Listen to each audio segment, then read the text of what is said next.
10, 9, 8, 7, 6, 5, 4, 3, 2, 1, 0. Ignition, liftoff. Simplify, aim high. Go Falcon, go Dragon.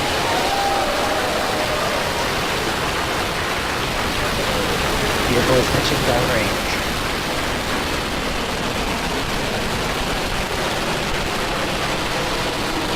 Stage 1 propulsion nominal.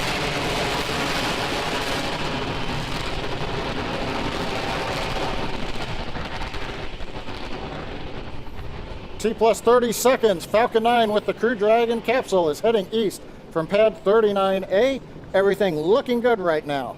As we get ready for max dynamic pressure, we are now throttling down the first stage engines on the Falcon power 9. and telemetry nominal. Everything continues to look good. We're approaching the period of maximum dynamic pressure. Vehicle is supersonic and passing through maximum dynamic pressure. You've heard we're supersonic. We're through max Q. We're getting ready now to throttle the engines back up on the first stage. Stage 1 throttle up. There's the call out. Okay, the major activity coming up in just over 10 seconds. Shutdown and Dragon escape from the Falcon 9.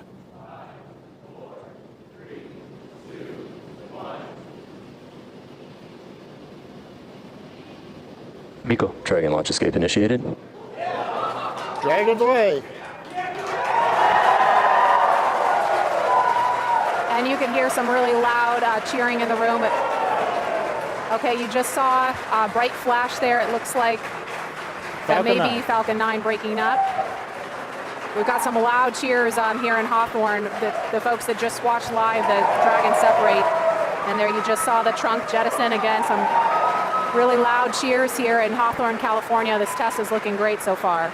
Nice view from the back of the Dragon capsule. We're also trying to see if we get the view there on the right-hand side from the aircraft that's orbiting the area. Now the Dragon control system is now going to be reorienting the capsule. We're at a high altitude where the aerodynamics are negligible. So we're going to use the small Draco thrusters on the Dragon capsule to reorient it. That gets it in a position with a heat shield down to re-enter the Earth's atmosphere, and then later to deploy the drogue parachutes. Now those drogue chutes, we expect to get confirmation that those have deployed at T plus 4 minutes and 48 seconds. So we've got just a little bit of breathing room before we hear that happen.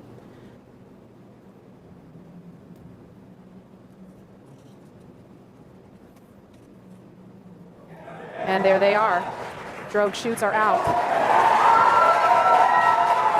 And we have the view from a different camera on Dragon showing the 4 main parachutes. Now they are deployed in a reefed condition. That means we're keeping them fairly shut to avoid shocks, and now we're slowly opening up the 4 parachutes. Great views coming off of the Dragon camera on the left, and we can also see the 4 parachutes from the airplane on the right. All out of 100 meters to go. Yeah, I just heard that too. Yeah.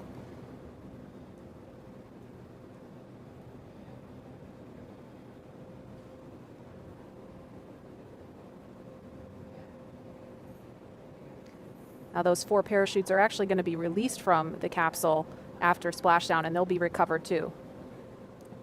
And we are down. Down a little bit early, in fact. And there you can see the recovery boat beginning to approach instantly. I'm going to try to talk a little bit louder so you can hear me over the folks here. This has been a really exciting thing to see because we had the weather. We weren't really sure if the weather was going to cooperate. We were trying to weigh, is it favorable for launch, but also is it favorable for recovery, because they really have to watch the height of those waves in order to do this operation. That fast boat is just off screen now, but there's 4 fast boats out there in the area to begin, again, that initial approach to Dragon. The recovery operation from here takes about 2 hours, but all in all, this looked like a really great test. Yeah, a lot of fun watching the Dragon come down. We had great views from the onboard camera in particular. Now I think this camera is from our Go Searcher recovery ship, which is also the tender for the fast boats. You saw one of them headed out there. And you can also see it looks still a little choppy, so you understand we were kind of on the edge of the weather conditions out in the splashdown area.